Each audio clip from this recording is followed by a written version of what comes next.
Mga deboto nagdagsa sa Haro Metropolitan Cathedral kadungan sang kapiyastahan ni Nuestra Señora de la Candelaria. Seguridad hugot nga ginapatuman sa tanan nga mga pedestrian screening area.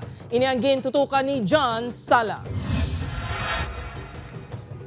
Doble ang selebrasyon subong adlaw sa pamilya ni Tatay Lorenzo pangot kadungan sa kapiyastahan ni Nuestra Señora de la Candelaria.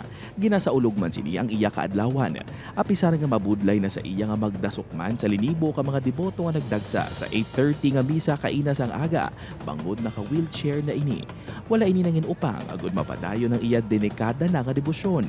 Ninanap pa to sa magulang ko.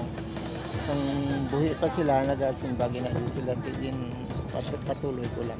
Si Mema naman, dako ang pagpasalamat sa blessings nga nagaabot sa iya kabuhi. Butang akong makaligwa, masami ini nga nagabisita sa Haro Cathedral.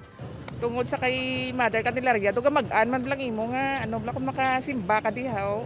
Napuno naman sa mga deboto ang compound sa Haro Metropolitan Cathedral. May ginahiwat nga misa sa main altar. Kag sa Pope John Paul II covered gym, umpisa alas 4 kainas ang kagahon, tugtob alas 8 karon sa gabi agud maakomodar ang mga deboto nga luyag magtambong. Apang kagabi pa lang, madamo na nga mga deboto ang temprano pa nga nagpadulong sa katedral kag ang iban pagani nagtulog pa diri agud magtambong sa mga ginapatigayon nga misa subong adlaw. Malaba man ang pila sa mga deboto nga nagasaka sa groto sang Candelaria. Hugot naman yung ginatsekyar ang mga nagasulod pinaagi sa 3 ka mga PSA o kung pedestrian screening areas. Isa-isa ginalantaw ang sulod sang bags kag nagapatigayon sang frisking.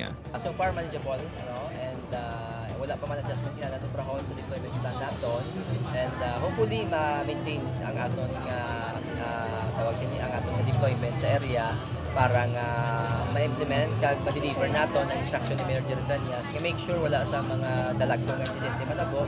Matawhay man ang palibot sang Haro Plaza, bangod wala sang vendors nga ginapanugutan nga makabaligya diri.